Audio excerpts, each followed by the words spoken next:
کبھی بھی متحرک جگہ پر تصویر نہیں بن سکتی، تو تصویر سازی کے لیے مصور کے لیے 4 شرائط کا ہونا ناگزیر ہے۔ جگہ ہو جہاں مصور بیٹھے تصویر بنائے، کینوس ہو، چمڑا ہو جس پر تصویر بنائے، روشنی ہو، اندھیرے میں تصویر نہیں بن سکتی، اور جس شے پر تصویر بنائی جا رہی ہے وہ حالت قرار میں ہونی چاہیے۔ تو کیا اللہ جو خود کو بار بار قرآن میں مصور کہہ رہا ہے، کیا وہ مصور ازلی، وہ پروردگار خدا سبحان کسی جگہ پر بیٹھ کر تصویر بناتا ہے؟ نہ بطن مادر میں تصویر بناتا ہے۔ کیا کینوس یا کسی چمڑے پر تصویر بناتا ہے؟ نہ پانی کے ایک قطرے پر تصویر بناتا ہے۔ کیا روشنی میں تصویر بناتا ہے؟ نہ تاریکیوں کے پیچھے اندھیروں میں انسان کی تصویر بناتا ہے۔ اور کیا کسی کینوس پر، کیا کسی متحرک، کسی مقررہ شے پر، ایسی شے پر جو حالت قرار میں اس پر تصویر بناتا ہے؟ نہ ایسی شے پر تصویر بناتا ہے جو دائماً حالت حرکت میں ہے۔ دنیا کا مصور ان 4 شرائط کے ہونے کے باوجود جب تصویر بناتا ہے تو اس کی تصویر گونگی ہے، بہری ہے، اندھی ہے، نہ دیکھ سکتی ہے، نہ سن سکتی ہے، نہ چکھ سکتی ہے، نہ لمس کر سکتی ہے، نہ تدبر کر سکتی ہے، نہ تعقل کر سکتی ہے، نہ تفکر کر سکتی ہے، نہ سوچ سکتی ہے۔ لیکن وہ ایسا مصور ہے کہ جو ان 4 شرائط کے نہ ہونے کے باوجود جب تصویر بناتا ہے تو اس کی تصویر سنتی بھی ہے، سونگتی بھی ہے، چکھتی بھی ہے، لمس بھی کرتی ہے، تدبر بھی کرتی ہے، تعقل بھی کرتی ہے، تفکر بھی کرتی ہے۔ صلوات بھیجیے خاندان فاطمہ ور۔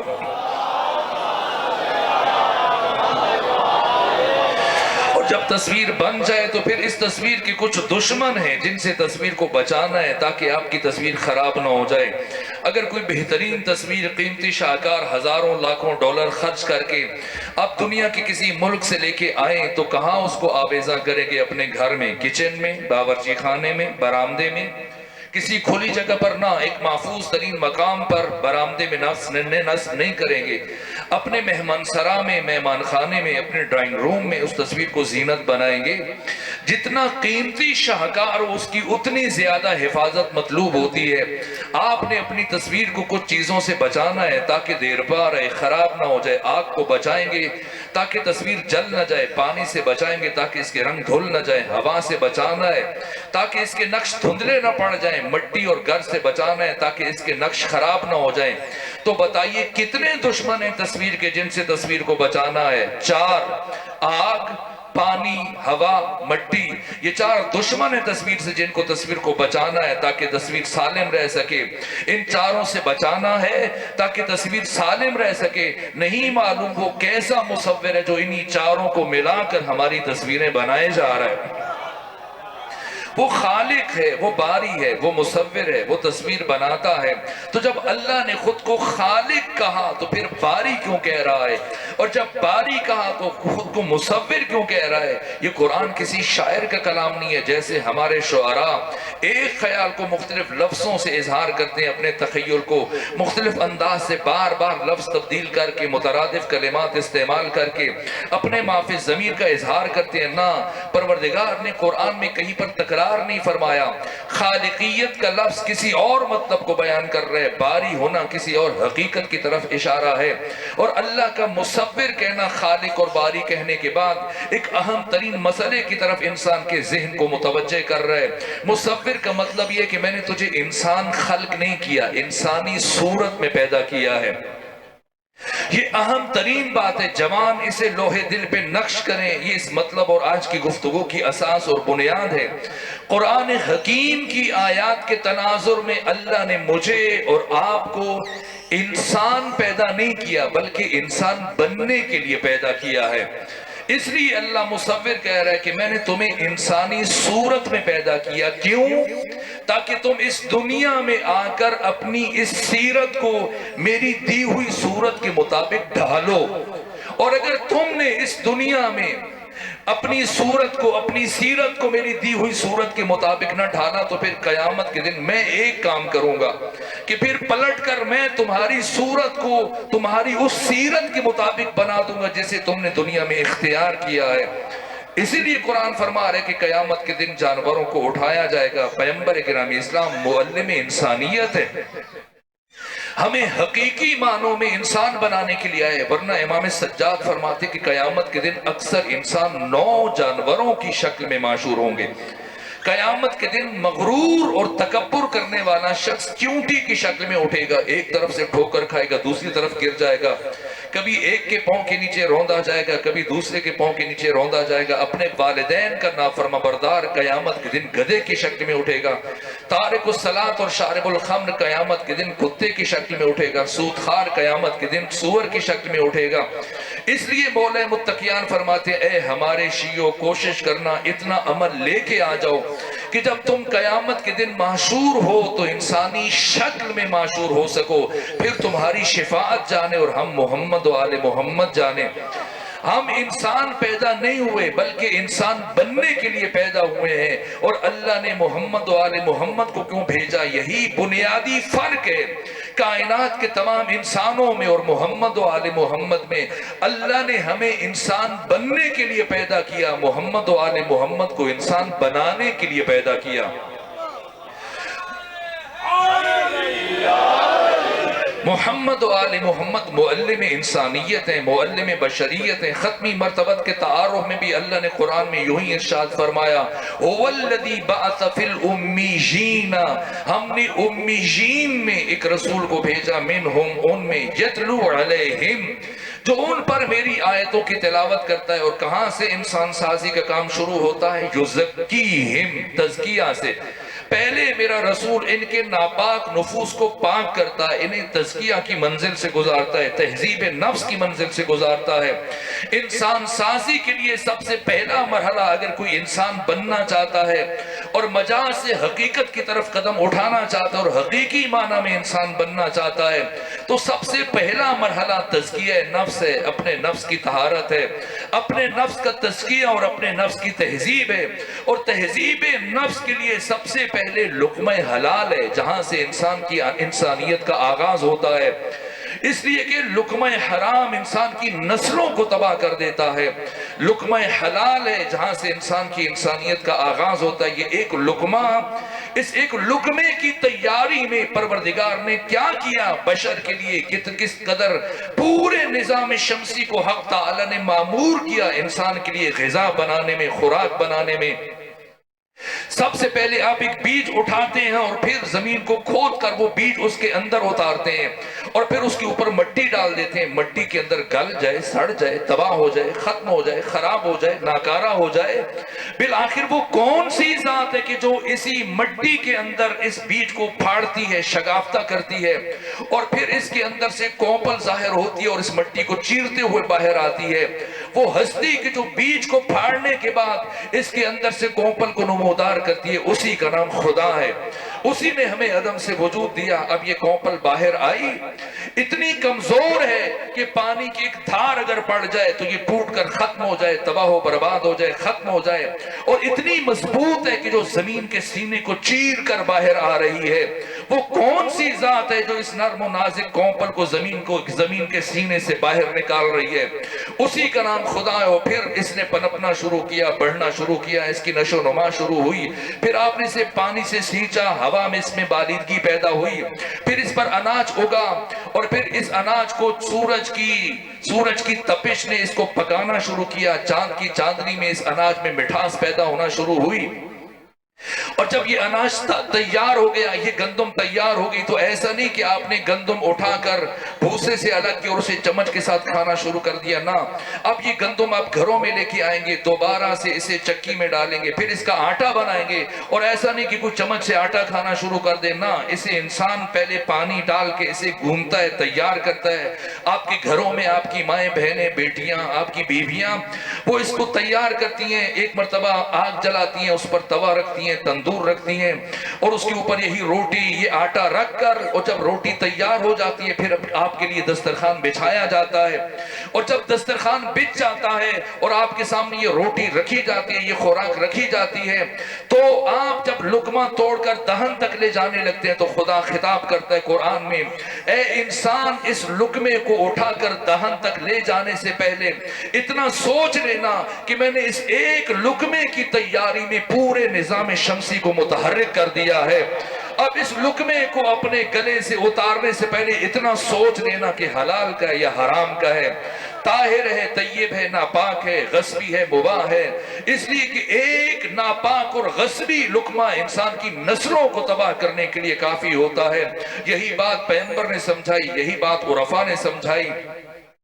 یہ آستانہ جس کا نام آستانہ حضرت ابو طالب بارگاہ جناب حضرت ابو طالب کے نام سے منسوب ہے، میں نے اس پیغمبر کی سیرت میں پڑھا جب آقا مکہ سے مدینہ تشریف لے کر گئے تو پورا سال مختلف انصار کے گھروں میں پیغمبر مہمان بنتے تھے، ہر روز کسی نہ کسی انصار میں سے اس کے گھر جاتے تھے، دن کا کھانا کھاتے تھے۔ اور ایک دن پیغمبر کے صحابی جناب زید ابن حسام کی باری آئی اور پیغمبر جناب زید بن حسام کے گھر کھانا کھانے کے لیے گئے، آپ کے ساتھ مولے متقیان ہیں، 2-3 اور اصحاب ہیں، اور جب گئے تو پیغمبر کے آنے کی خوشی میں آپ کے صحابی زید ابن حسام نے اپنے گھر میں موجود گوسفند کو کہ یہ بکرے کو ذبح کروایا، اور ذبح کرانے کے بعد انگاروں پر اسے بہت بہترین طریقے سے بھنا تیار کیا اور بڑے سلیقے سے دسترخوان پر پیغمبر گرامی اسلام کے سامنے پیش کیا۔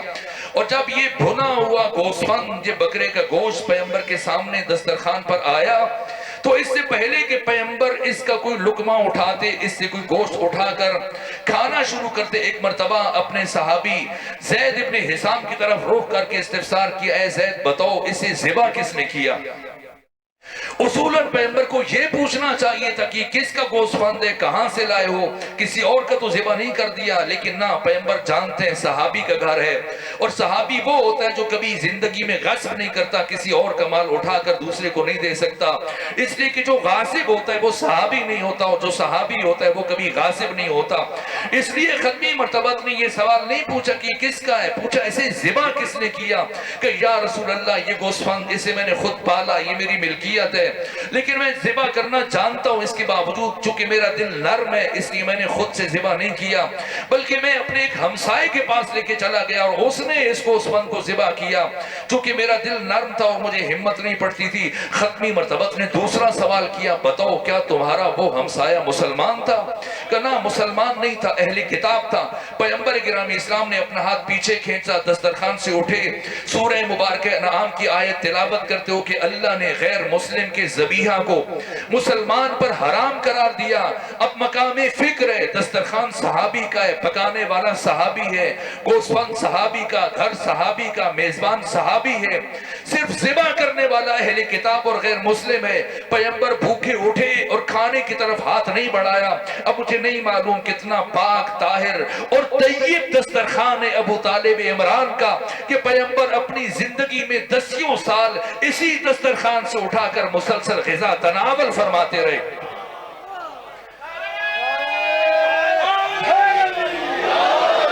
ایک لقمہ حرام، خود بہلول کے جو 3 اماموں کے شاگرد ہیں اور امام موسیٰ قاسم کے خصوصی شاگرد اور عرفاء میں سے ہیں، فقیہ ہیں، اور امام کی ہدایت کے مطابق انہوں نے یہ جنون خود پر طاری کیا۔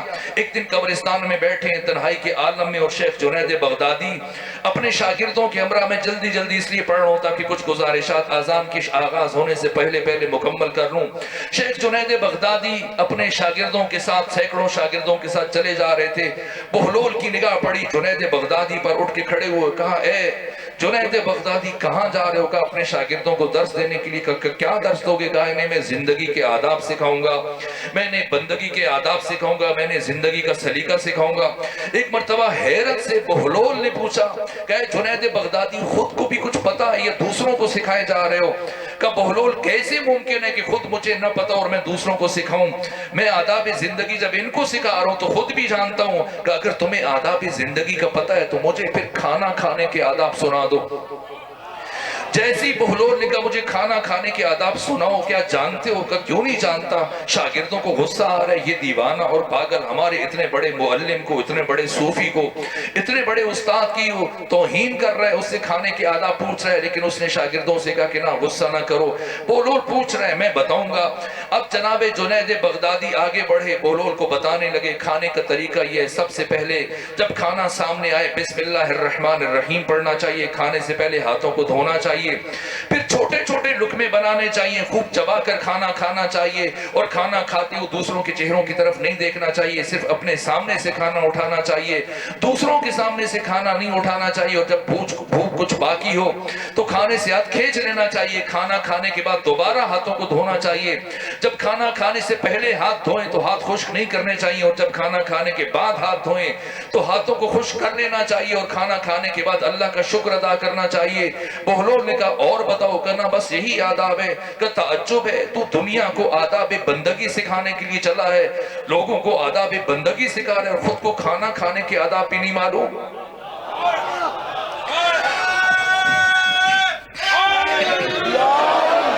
خود آپ کو کھانا کھانے کی بھی آداب معلوم نہیں ہے. کہ مگر کون سا ایسا ادب ہے جس کو میں نے نظر انداز کر دیا. کہ اے جنید بغدادی, یہ جتنی باتیں تم نے مجھے بتائی یہ ساری ذیلی باتیں ہیں, ضمنی باتیں ہیں, فرعی باتیں ہیں. بسم اللہ پڑھ کے کھانا یا بغیر بسم اللہ پڑھ کے کھانا, چھوٹے لقمے بنانا یا بڑے لقمے بنانا, ہاتھ دھو کے کھانا یا ہاتھ دھوئے بغیر کھانا, یہ ساری باتیں ذیلی ہیں, ضمنی ہیں. اس سے پہلے کہ تو ہاتھ دھونے کی فکر کرے, اس سے پہلے کہ تو بسم اللہ پڑھنے کی فکر کرے, اس سے پہلے کہ تو چھوٹے لقمے بنانے کی فکر کرے, تمہیں یہ دیکھنا چاہیے کہ لقمہ حلال کا یا حرام کا ہے, پاک ہے یا ناپاک ہے, غصبی ہے یا مباح ہے. ایک لقمہ حرام اور ایک لقمہ مشکوک, تو 1000 مرتبہ بسم اللہ پڑھ کے کھائے گا, تجھے کون سا فائدہ پہنچا دے گا؟ اس لیے ختمی مرتبہ نے سب سے پہلے تزکیہ نفس سے اپنے سلسلے کا آغاز کیا, لوگوں کو مہذب بنانے کے لیے تزکیہ سے آغاز کیا. اس لیے کہ پیغمبر گرامی اسلام معلم بشریت ہیں, لوگوں کو علم سکھانا ہے. لیکن علی فرماتے ہیں کہ علم کمینے کی کمینگی میں اور شریف کی شرافت میں اضافہ کرتا ہے. اگر ظرف کو پاک کیے بغیر کوئی انسان علم حاصل کرنا شروع کر دے تو یہ دوسروں کے لیے مصیبت بن جاتا ہے. اس لیے پیغمبر گرامی اسلام نے سب سے پہلے لوگوں کا تزکیہ کیا. اگر کوئی انسانیت کا نصاب طے کرنا چاہتا ہے اور حقیقی معنی میں انسان بننا چاہتا ہے تو انسانیت کا نقطہ آغاز تہذیب نفس اور لقمہ حلال ہے, اور تزکیہ نفس ہے. تزکیہ نفس کے بعد دوسرا مرحلہ, صلوات بھیجیے خاندان فاطمہ پر. وقت بہت تیزی سے گزر رہے ہیں, اس لیے میں جلدی جلدی چیزوں کو بیان کروں تاکہ چند ایک مدارج آپ کی خدمت میں عرض کرنے میں کامیاب ہو سکوں. دوسرا مرحلہ علم کا حصول ہے. پیغمبر گرامی اسلام نے اپنی زندگی میں سب سے زیادہ جس چیز کے حصول پر تاکید فرمائی وہ علم ہے, جس کے حصول میں نہ جنس کی قید ہے, نہ جنڈر کی قید ہے, نہ استاد کی قید ہے, نہ زمان و مکان کی قید ہے, نہ جگہ کی قید ہے. فرمایا علم حاصل کرو چاہے تمہیں چین جانا پڑے, علم حاصل کرو چاہے تمہارا استاد منافق اور مشرک ہی کیوں نہ ہو, علم حاصل کرو گود سے لے کر گور تک. علم کا حصول ہر مسلمان مرد اور خاتون پر واجب ہے. اور ایک دن پیغمبر گرامی اسلام جب مسجد نبوی میں داخل ہوئے, دیکھا 2 گروہ ہیں. ایک گروہ دائرہ بنا کر بیٹھا ہے اور آپس میں بحث مباحثہ کر رہے, علمی مسائل پر تبصرہ کر رہے, گفتگو کر رہے, اور دوسرا گروہ نمازیں پڑھ رہے, تسبیح پڑھ رہے, مناجات اور دعاؤں میں مصروف ہے. پیغمبر گرامی اسلام نے دونوں کو دیکھا, تبسم فرمایا, فرمایا دونوں خیر پر ہیں, لیکن میں پہلے گروہ میں بیٹھوں گا اس لیے کہ مجھے لوگوں کو عالم بنانے کے لیے بھیجا گیا ہے, مجھے لوگوں کو باشعور بنانے کے لیے بھیجا گیا. پیغمبر ہمیں باشعور دیکھنا چاہتے ہیں, پیغمبر ہمیں عالم دیکھنا چاہتے ہیں.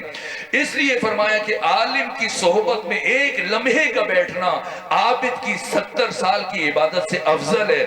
پیغمبر ہمیں باشعور دیکھنا چاہتے ہیں. دوسرے مرحلے میں پیغمبر گرامی اسلام ہمیں عاقل دیکھنا چاہتے ہیں, عاقل. یہاں تک کہ پیغمبر گرامی اسلام کی حدیث ہے کہ اللہ نہ کرے کسی انسان کا علم اس کی عقل سے زیادہ ہو جائے, یہ دوسروں کے لیے پرابلمز کریٹر بن جاتا ہے, دوسروں کے لیے مشکلات پیدا کرتا ہے. مدرسے میں جا کر علم زیادہ سیکھ لیا, کتابیں پڑھ لی, صرف نحو گرامر فقہ اصول سیکھ لیے, لیکن عقل نہیں ہے, بصیرت نہیں ہے, فہم نہیں ہے, تدبر تعقل نہیں ہے, فکر نہیں ہے, یہ دوسروں کے لیے پریشانیاں پیدا کرتا ہے, دوسروں کے لیے پرابلم کریٹر ہے. عقل ہمیشہ فکر سے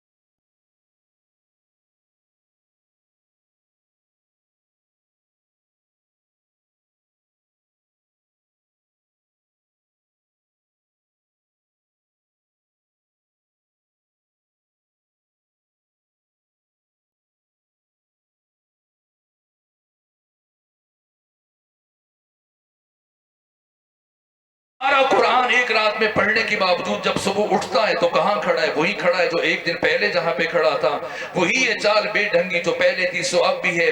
اللہ یہ نہیں چاہتا کہ سارا قرآن آنکھیں بند کر کے پڑھ لو اور اس میں تدبر نہ کرو، اللہ یہ چاہتا ہے کہ ایک آیت آنکھیں کھول کر پڑھ لو، تمہاری زندگی بدل جائے گی۔ اللہ یہ نہیں چاہتا کہ ہم دھڑا دھڑ کثرت سے قرآن پڑھتے چلے جائیں۔ پیغمبر فرماتے ہیں رب قارئ القرآن یقرأ القرآن والقرآن یلعنہ، بعض قاری قرآن کی تلاوت کرتے اور قرآن پلٹ کر ان کے اوپر لعنت کرتا ہے کہ تم اس میں تدبر کیوں نہیں کرتے، تفکر کیوں نہیں کرتے۔ پیغمبر گرامی اسلام کے پاس ایک جوان، ایک صلوات بھیجیے خاندان خان،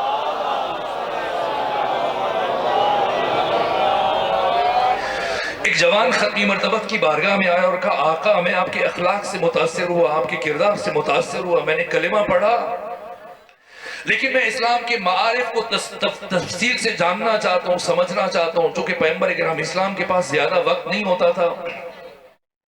مدینے کے آخری سالوں میں لوگ تیزی سے اسلام قبول کر رہے تھے، ہر عرصے میں مسلسل ہزاروں لوگ جوک در جوک دین میں داخل ہو رہے تھے، تو 9 مسلم افراد کو ختمی مرتبت سینئر صحابہ کے سپرد کر دیتے تھے۔ اس جوان کو تعلیم دینے کے لیے پیغمبر نے عبداللہ بن مسعود کو منتخب کیا اور فرمایا عبداللہ بن مسعود اس جوان کو قرآن پڑھاؤ۔ 3-4 دن گزرنے کے بعد پیغمبر نے عبداللہ بن مسعود سے پوچھا عبداللہ بتاؤ وہ تمہارا نیا شاگرد کیسا جا رہا ہے؟ کہ یا رسول اللہ وہ تو چھوڑ گیا، وہ تو چلا گیا۔ پیغمبر نے پوچھا وہ تو بڑے جوش اور شوق سے آیا تھا، پھر کیوں چلا گیا؟ کیا ہوا؟ کہ پہلے دن جب وہ میرے پاس آیا تو میں نے سوچا کہ اسے کیا پڑھاؤں، تو جتنا قرآن نازل ہو چکا تھا میں نے اس میں سے ایک آیت منتخب کی، فَمَنْ يَعْمَلْ مِثْقَالَ ذَرَّةٍ خَيْرًا يَرَهُ وَمَنْ يَعْمَلْ مِثْقَالَ ذَرَّةٍ شَرًّا يَرَهُ۔ یہ ایک آیت کہ جو شخص اپنی زندگی میں ذرہ برابر اچھائی کرتا ہے اس کا نتیجہ دیکھ کر جاتا ہے، اور جو شخص اپنی زندگی میں ذرہ برابر برائی کرتا ہے اس کا اثر اور نتیجہ دیکھ کر مرتا ہے۔ کہ یہ آیت اور اس کے بارے میں جو آپ سے سنا تھا سب پڑھایا، اور دوسرے روز جب میرے پاس آیا تو میں نے کہا پچھلا سبق سناؤ تاکہ آگے پڑھاؤں، تو اس نے کہا پچھلا سبق سن لے لیکن میں نے آگے نہیں پڑھنا۔ میں نے پوچھا کیوں آگے نہیں پڑھنا؟ کہ اس لیے کہ میں کل جب آپ کے ساتھ یہ پڑھ کر گیا تو ساری رات اس ایک آیت میں تدبر کرتا رہا، اور سحر میں میں اس نتیجے پر پہنچا کہ اس ایک آیت میں اتنی وسعت ہے کہ اگر میں چاہوں تو اپنی ساری زندگی کو اس ایک آیت کے سائے میں گزار سکتا۔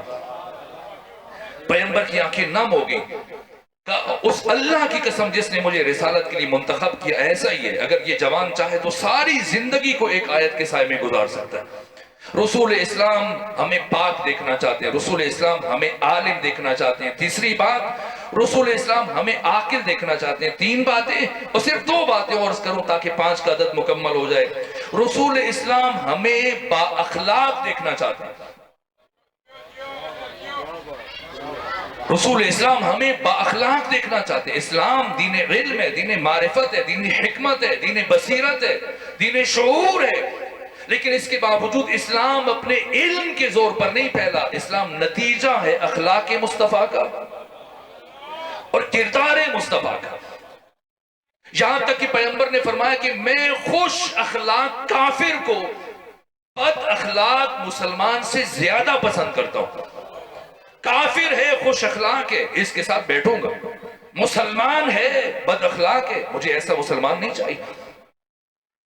آقا ختمی مرتبت مسجد نبوی میں تشریف فرما، ہزاروں صحابہ کرام بیٹھے، اور صحابہ کرام کی موجودگی میں ایک عرب بدو آیا، نہیں معلوم کیا سوچ کر کے اس نے پیغمبر گرامی اسلام کے سامنے خود کو نیم اریاں کیا اور کھڑے کھڑے صحن مسجد میں پیشاب کر دیا۔ صحابہ کرام کو غصہ آیا، اگر آپ کے سامنے امام بارگاہ میں کوئی شخص تھوک دے آپ کا عکس العمل کیا ہوگا؟ آپ کا ریئیکشن کیا ہوگا؟ کیا کرے گا؟ اگر ہاتھ نہ اٹھائے کم سے کم بازو سے پکڑ کے اسے باہر نکال دیں۔ اب ہزاروں صحابہ کرام اور پیغمبر کے سامنے اس نے صحن مسجد میں پیشاب کر دیا۔ کسی نے کہا یا رسول اللہ اجازت دے میں اس کا سر کاٹ دوں، فرمایا نہ بیٹھے رہو، تم میں سے کوئی اس کے عمل کا جواب نہیں دے گا، میں خود اس کا جواب دوں گا۔ یہاں تک کہ پیغمبر اٹھے، ابو ذر سے فرمایا جاؤ پانی کا کوزہ بھر کے لاؤ۔ ابو ذر پانی کا کوزہ لے کے آئے، پیغمبر نے وہ کوزہ ہاتھ میں لیا اور اس جگہ کو پاک کرنا شروع کیا، اور وہ عرب بدو حیران پریشان سرگردان برابر ٹک ٹکی باندھے پیغمبر کی طرف دیکھتا رہا۔ ایسے بھی ہو سکتا ہے؟ یہاں تک ایک مرتبہ آنکھیں چھلک گئیں اور آگے بڑھا، پیغمبر کے قدموں پر گر پڑا، دستے دب چھوڑ دیے اور کہا آقا آج واقعاً مجھے یقین ہو گیا کہ آپ اللہ کے نبی ہیں، اس لیے کہ سوائے اللہ کے بھیجے ہوئے کہ کسی کا اخلاق اتنا بلند نہیں ہو سکتا۔ پیغمبر گرامی اسلام ہمیں با اخلاق دیکھنا چاہتے ہیں، اور آخری بات، پیغمبر گرامی اسلام ہمیں حساس دیکھنا چاہتے ہیں۔ اپنے بارے میں ہر ایک حساس ہے، مجھ سے اونچے لہجے میں کیوں بات کی گئی، مجھے ایسے کیوں کہا گیا، ایک صلوات بھیجی خاندان فاطمہ،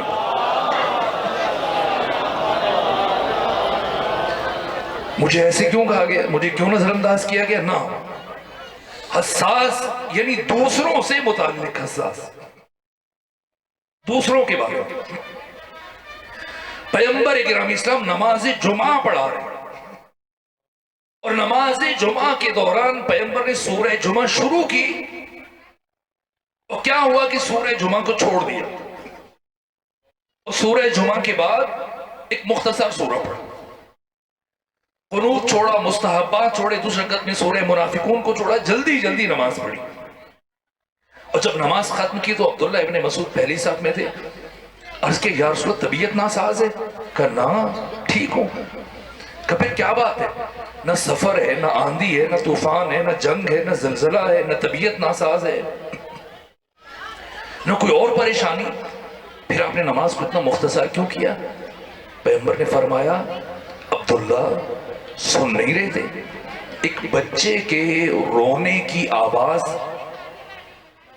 آج تو خواتین نماز جمعہ کے لیے نہیں آتی، اور اس زمانے میں خواتین بھی نماز جمعہ میں شرکت کرتی تھی، اور نماز کے دوران کسی خاتون کا بچہ رو پڑا، اور اس بچے کے گریے کی آواز پیغمبر کے کانوں تک پہنچی، اور پیغمبر نے اپنی نماز مختصر کر دی، اور جب عبداللہ ابن مسعود نے پوچھا خیریت آپ نے نماز مختصر کی تو کیا فرمایا؟